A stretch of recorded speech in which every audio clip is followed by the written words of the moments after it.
आज की कहानी एक रूसी कहानी है जिसका नाम है मनुष्य का जीवन आधार क्या है। इसके लेखक लियो टॉल्स्टॉय है और इसका हिंदी में अनुवाद मुंशी प्रेमचंद ने किया है। तो आइए सुनते हैं कहानी मनुष्य का जीवन आधार क्या है। माधो नामी एक चमार जिसके ना घर था ना धरती, अपनी स्त्री और बच्चों सहित एक झोपड़े में रहकर मेहनत मजदूरी द्वारा पेट पालता था। मजूरी कम थी और अन्न महंगा था। जो कमाता था खा जाता था। सारा घर एक ही कंबल ओढ़कर जाड़ों के दिन काटता था और वो कंबल भी फटकर तार तार रह गया था। पूरे 1 वर्ष से वो इस विचार में लगा हुआ था कि दूसरा वस्त्र मोल ले ले। पेट मार मार कर उसने 3 रुपए जमा किए थे और 5 रुपए पास के गांव वालों पर आते थे। एक दिन उसने ये विचारा कि 5 रुपए गांव वालों से उगाकर वस्त्र ले आऊं। वो घर से निकला। गांव में पहुंचकर वो पहले एक किसान के घर गया। किसान तो घर में था नहीं। उसकी स्त्री ने कहा कि इस समय रुपया मौजूद नहीं, फिर दे दूंगी। फिर वो दूसरे के घर पहुंचा, वहां से भी रुपया ना मिला। फिर वो बनिए की दुकान पर जाकर वस्त्र उधार मांगने लगा। बनिया बोला, हम ऐसे कंगालों को उधार नहीं देते, कौन पीछे पीछे फिरे, जाओ अपनी राह लो। वो निराश होकर घर को लौट पड़ा।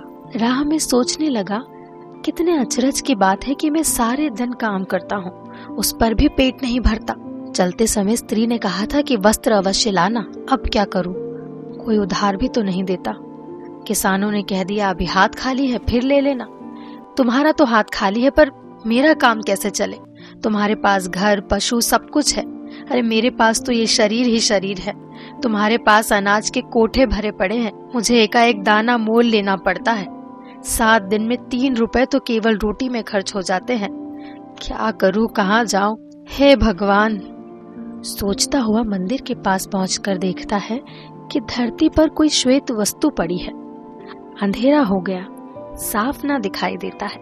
माधव ने समझा कि किसी ने इसके वस्त्र छीन लिए हैं। मुझसे क्या मतलब, ऐसा ना हो इस झगड़े में पड़ने से मुझ पर कोई आपत्ति खड़ी हो जाए, चल दो। थोड़ी दूर गया था कि उसके मन में पछतावा हुआ, मैं कितना निर्दयी हूं, कहीं ये बेचारा भूखों ना मर रहा हो। कितने शर्म की बात है कि मैं उसे इस दशा में छोड़ चला जाता हूं। और वो लौट पड़ा और उस आदमी के पास जाकर खड़ा हो गया। पास पहुंचकर माधव ने देखा कि वो मनुष्य भला चंगा जवान है, केवल शीत से दुखी हो रहा है। उस मनुष्य का आंख भरकर देखना था कि माधव को उस पर दया आ गई। अपना कोट उतार कर बोला, ये समय बातें करने का नहीं, ये कोट पहन लो और मेरे संग चलो। मनुष्य का शरीर स्वच्छ, मुख दयालु, हाथ पांव सुडोल थे। वो प्रसन्न बदन था। माधव ने उसे कोट पहना दिया और बोला, मित्र अब चलो, बातें पीछे होती रहेंगी। मनुष्य ने प्रेम भाव से माधव को देखा और कुछ ना बोला। माधव, तुम बोलते क्यों नहीं हो भाई, यहाँ ठंड है, घर चलो। यदि तुम चल नहीं सकते तो ये लो लकड़ी, इसके सहारे चलो। मनुष्य माधव के पीछे पीछे हो लिया। माधव, तुम कहाँ रहते हो? मनुष्य, मैं यहाँ का रहने वाला नहीं। माधव, मैंने भी यही समझा, क्योंकि यहाँ तो मैं सबको जानता हूँ। तुम मंदिर के पास कैसे आ गए? मनुष्य, ये मैं नहीं बता सकता। माधव, क्या तुमको किसी ने दुख दिया है? मनुष्य, नहीं, मुझे किसी ने दुख नहीं दिया, बस अपने कर्मों को भोग रहा हूं। परमात्मा ने मुझे दंड दिया है। माधव, निसंदेह है, परमेश्वर सबका स्वामी है, परंतु खाने को अन्न और रहने को घर तो चाहिए। तुम अब कहाँ जाना चाहते हो?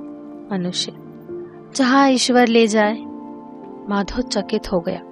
मनुष्य की बातचीत बड़ी प्रिय थी, पर अपना पता कुछ नहीं बताता था।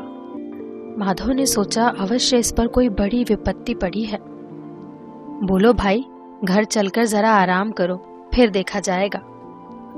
दोनों वहां से चल दिए। राह में माधव विचार करने लगा, मैं तो वस्त्र लेने आया था और अपना भी दे बैठा, एक नंगा मनुष्य साथ है। क्या ये सब बातें देखकर मालती प्रसन्न होगी? कदापि नहीं। मगर चिंता ही क्या है, दया करना मनुष्य का परम धर्म है। उधर माधव की स्त्री मालती उस दिन जल्दी जल्दी लकड़ी काट कर पानी लाई, फिर भोजन बनाया, बच्चों को खिलाया और आप भी खाया। पति के लिए भोजन अलग रखकर कुर्ते में टांका लगाती हुई ये विचार करने लगी, ऐसा ना हो कि बनिया मेरे पति को ठग ले। वो बड़ा सीधा है, किसी से छल नहीं करता, बालक भी उसे फंसा सकता है।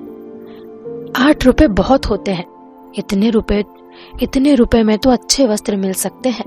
पिछली सर्दी किस कष्ट में कटी, जाते समय उसे देर हो गई थी, परंतु क्या हुआ, अब तक तो उसे आ जाना चाहिए था।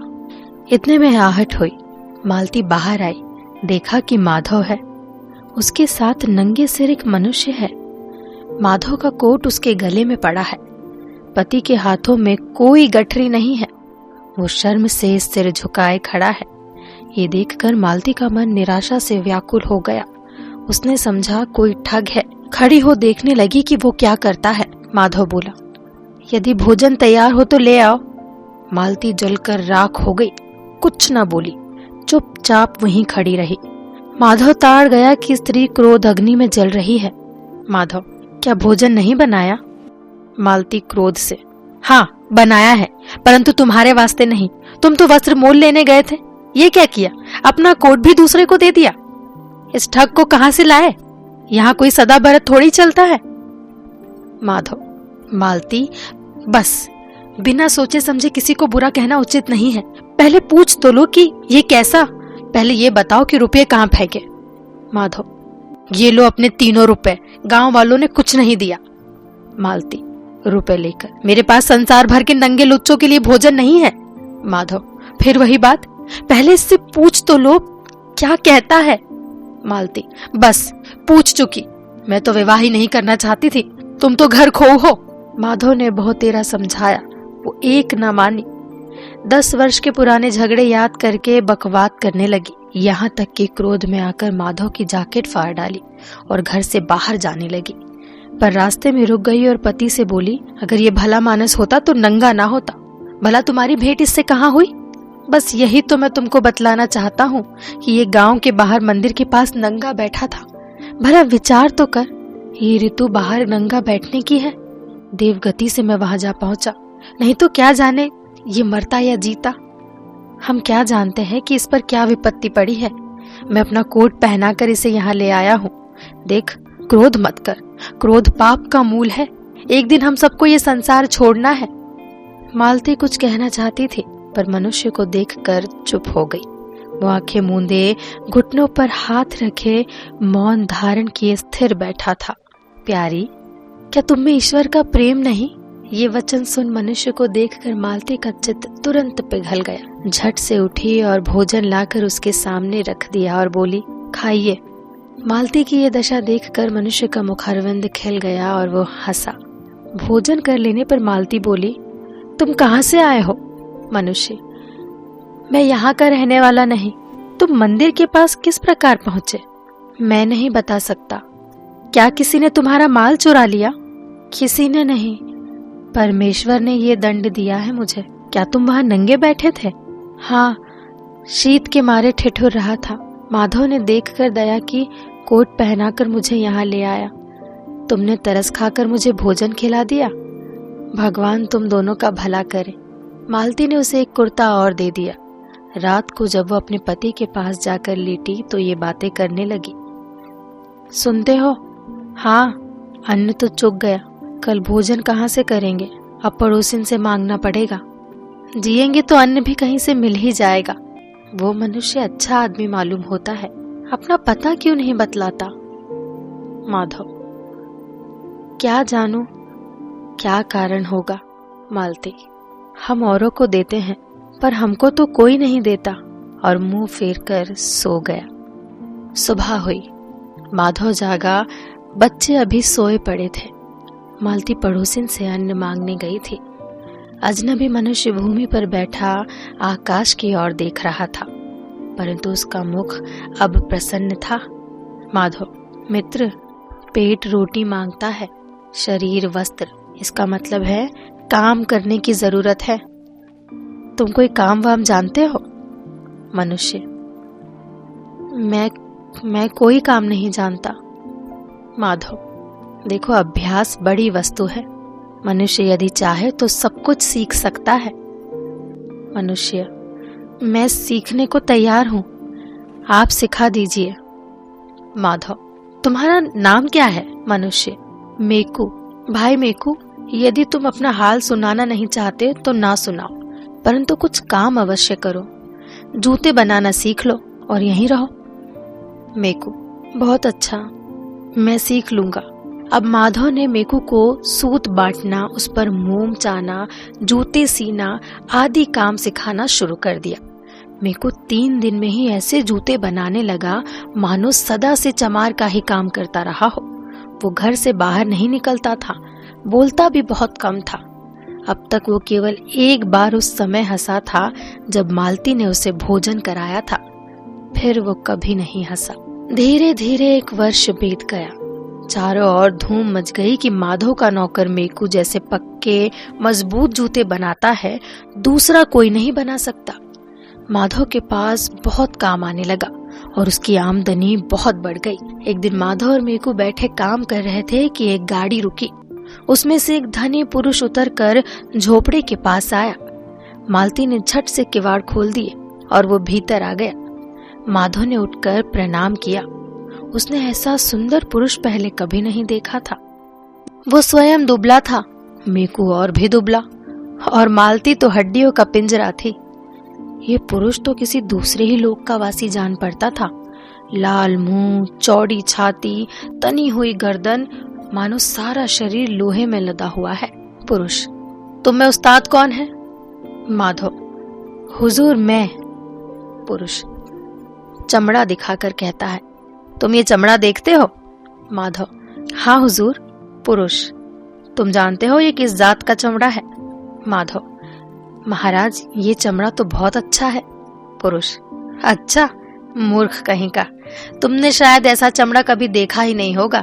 ये जर्मन देश का चमड़ा है, इसका मोल 20 रुपए है।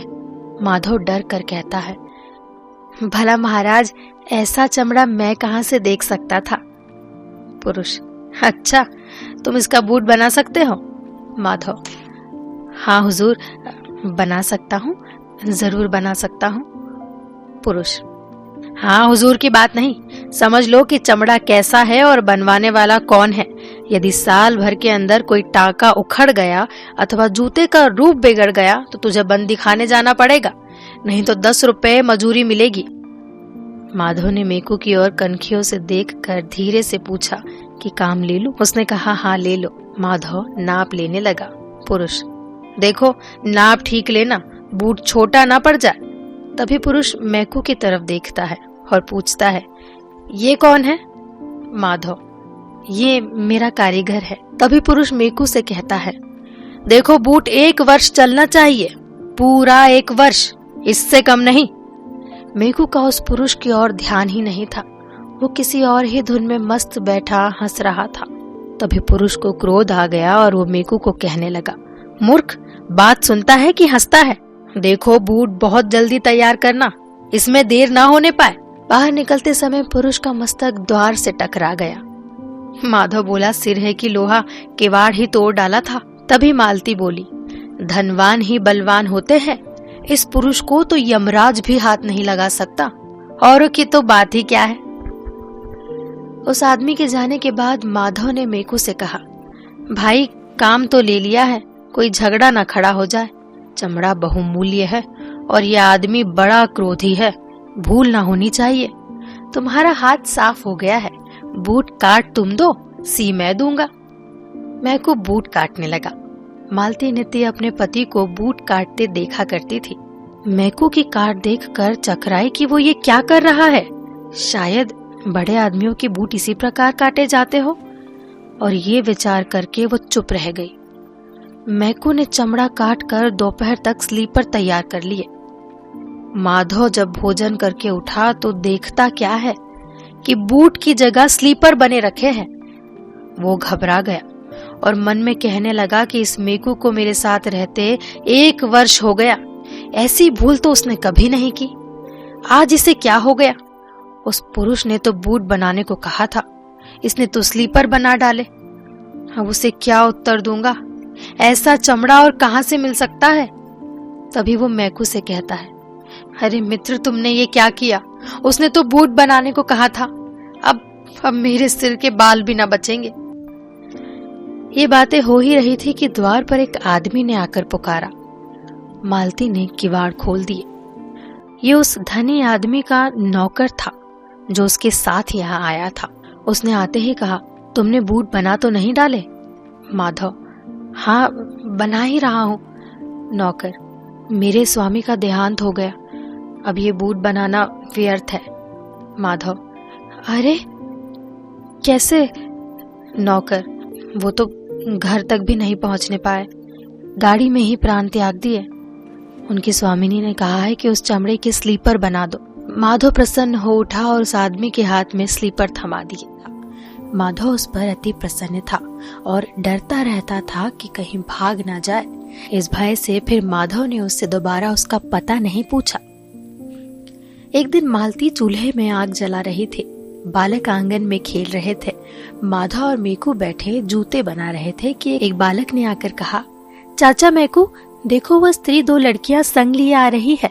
मेकू ने देखा कि एक स्त्री चादर ओढ़े छोटी छोटी कन्याएं संग लिए चली आ रही है। कन्याओं का एक सा रंग रूप है, भेद केवल ये है कि उनमें एक लंगड़ी है। बुई भीतर आई तो माधव ने पूछा, माई क्या काम है? उसने कहा, इन लड़कियों के जूते बना दो। माधव बोला, बहुत अच्छा। वो नाप लेने लगा तो देखा कि मेको इन लड़कियों को इस प्रकार ताक रहा है मानो पहले कहीं देखा है।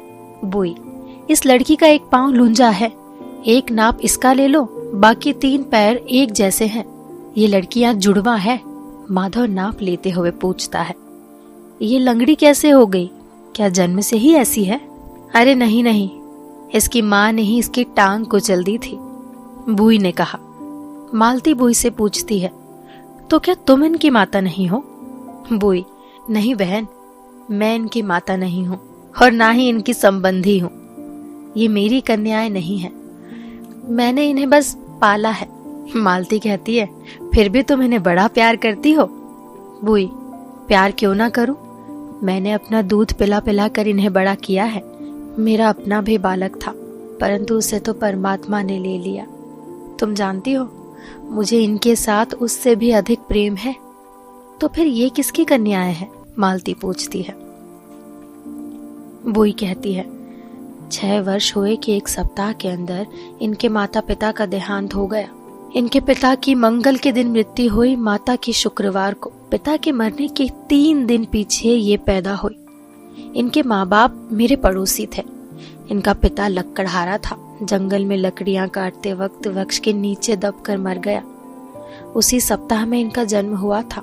जन्म होते ही माता भी चल बसी। दूसरे दिन जब मैं उससे मिलने गई तो देखा कि बेचारी मरी पड़ी है। मरते समय करवट लेते हुए इस कन्या की टांग उसके नीचे दब गई। गांव वालों ने उसका दाह कर्म किया। इनके माता पिता रंक थे, कौड़ी पास ना थी। सब लोग सोचने लगे कि कन्याओं को कौन पालेगा। उस समय वहां मेरी गोद में 2 महीने का बालक था। सबने यही कहा कि जब तक कोई प्रबंध ना हो तुम ही इनको पालो। मैंने इन्हें संभाल लिया। पहले मैं इस लंगड़ी को दूध नहीं पिलाया करती थी, क्योंकि मैं समझती थी कि ये मर जाएगी। पर फिर मुझे इस पर दया आ गई और इसे भी मैं दूध पिलाने लगी। उस समय परमात्मा की कृपा से मेरी छाती में इतना दूध था कि 3 बालकों को पिलाकर भी बह निकलता था। मेरा अपना बालक मर गया, ये दोनों पल गई। हमारी दशा पहले से अब बहुत अच्छी है। मेरा पति एक बड़े कारखाने में नौकर है। मैं इन्हें प्यार कैसे ना करूं, ये तो मेरा जीवन आधार है। ये कहकर बुई ने दोनों लड़कियों को छाती से लगा लिया। मालती कहती है, सत्य ही है, मनुष्य माता पिता के बिना जी सकता है, परंतु ईश्वर के बिना जीता नहीं रह सकता। ये बातें हो ही रही थी कि सारा झोपड़ा प्रकाशित हो गया। सबने देखा कि मैकू कोने में बैठा हंस रहा है। बुई लड़कियों को लेकर बाहर चली गई तो मैकू ने उठकर माधव और मालती को प्रणाम किया और बोला, स्वामी अब मैं विदा लेता हूँ। परमात्मा ने मुझ पर दया की। यदि कोई भूल चूक हुई हो तो क्षमा करना। माधव और मालती ने देखा कि मैको का शरीर तेजोमय हो रहा है। माधव दंडवत करके बोला, मैं जान गया कि तुम साधारण मनुष्य नहीं। अब मैं तुम्हें नहीं रख सकता, ना कुछ पूछ सकता हूं। केवल ये बता दो कि जब मैं तुम्हें अपने घर लाया था तो तुम बहुत उदास थे। तब मेरी स्त्री ने तुम्हें भोजन दिया तो तुम हंसे। जब वो धनी आदमी बूट बनवाने आया तो तुम हंसे। और आज जब लड़कियों के संग बुई आई तब तुम हंसे। ये क्या भेद है? तुम्हारे मुख पर इतना तेज क्यों है? तेज का कारण तो ये है कि परमात्मा ने मुझ पर दया की। मैं अपने कर्मों का फल भोग चुका। ईश्वर ने 3 बातों को समझाने के लिए मुझे इस मृत्यु लोक में भेजा था और अब मैं तीनों बातें समझ गया। इसीलिए मैं 3 बार हंसा। पहली बार जब तुम्हारी स्त्री ने मुझे भोजन दिया, दूसरी बार धनी पुरुष के आने पर, और आज तीसरी बार बुई की बात सुनकर। मैको की ये बातें सुनकर माधव मैको से पूछता है, परमेश्वर ने ये दंड तुम्हें क्यों दिया था? वे 3 बातें कौन सी है? मुझे भी बतलाओ। मैको कहता है, मैंने भगवान की आज्ञा नहीं मानी थी, इसीलिए मुझे ये दंड मिला था। मैं देवता हूँ। एक समय भगवान ने मुझे एक स्त्री की जान लेने के लिए मृत्यु लोक में भेजा। जाकर देखता हूँ कि स्त्री अति दुर्बल है और भूमि पर पड़ी है और पास ही जन्मी 2 नवजात लड़कियां रो रही है।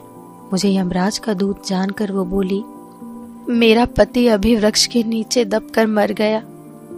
मेरी ना बहन है ना माता। इन लड़कियों को कौन पालेगा? मेरी जान ना निकाल, मुझे इन्हें पाल लेने दे। बालक माता पिता के बिना पल नहीं सकता। उस औरत की ये बातें सुनकर मुझे उस पर दया आ गई। यमराज के पास लौट आकर मैंने निवेदन किया कि महाराज, मुझे स्त्री की बातें सुनकर दया आ गई। उसकी जुड़वा लड़कियों को पालने वाला कोई नहीं था, इसलिए मैंने उसकी जान नहीं निकाली, क्योंकि बालक माता पिता के बिना पल नहीं सकता। यमराज बोले, जाओ अभी उसकी जान निकाल लो, और जब तक ये 3 बातें ना जान लोगे कि मनुष्य में क्या रहता है, मनुष्य को क्या नहीं मिलता, मनुष्य का जीवन आधार क्या है, तब तक तुम स्वर्ग में ना आ पाओगे। और मैंने मृत्यु लोक में आकर उस स्त्री की जान निकाल ली।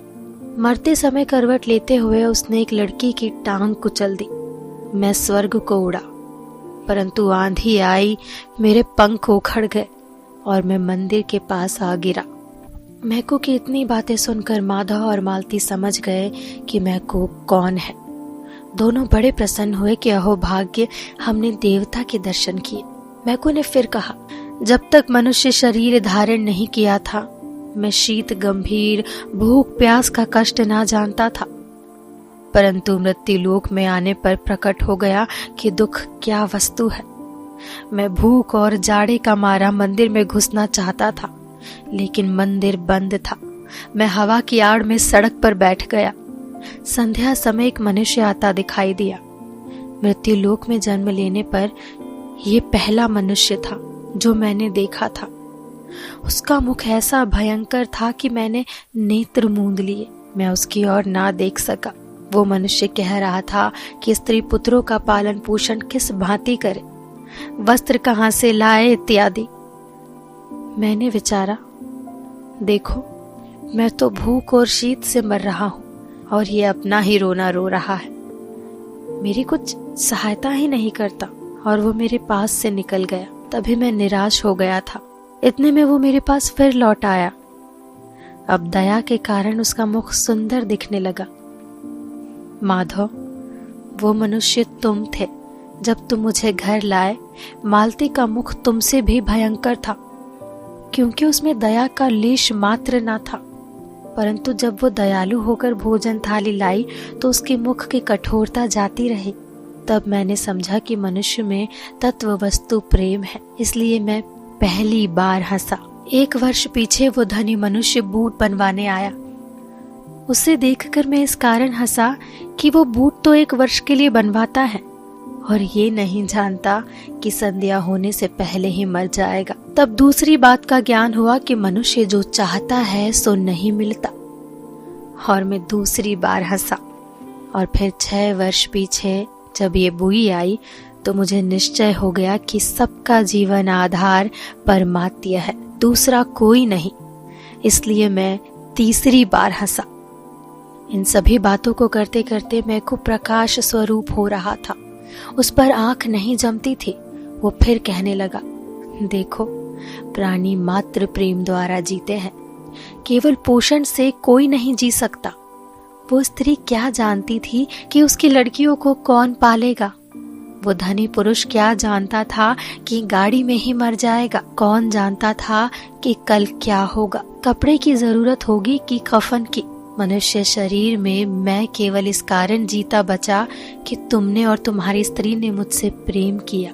वो अनाथ लड़कियां इस कारण पली कि एक बुई ने प्रेमवश होकर उन्हें दूध पिलाया। मतलब ये कि प्राणी केवल अपने जतन से नहीं जी सकते, प्रेम ही उन्हें जिलाता है। पहले मैं समझता था कि जीवों का धर्म केवल जीना है, परंतु अब निश्चय हुआ कि धर्म केवल जीना नहीं किंतु प्रेम भाव से जीना है। इसी कारण परमात्मा किसी को ये नहीं बतलाता कि तुम्हें क्या चाहिए, बल्कि हर एक को यही बतलाता है कि सबके लिए क्या चाहिए। परमेश्वर चाहता है कि प्राणी मात्र प्रेम से मिले रहे। मुझे विश्वास हो गया कि प्राणों का आधार ही प्रेम है। प्रेमी पुरुष परमात्मा है और परमात्मा प्रेमी पुरुष में सदैव निवास करता है। प्रेम और परमेश्वर में जरा भी भेद नहीं। ये कहकर वो देवता स्वर्ग लोक को चला गया।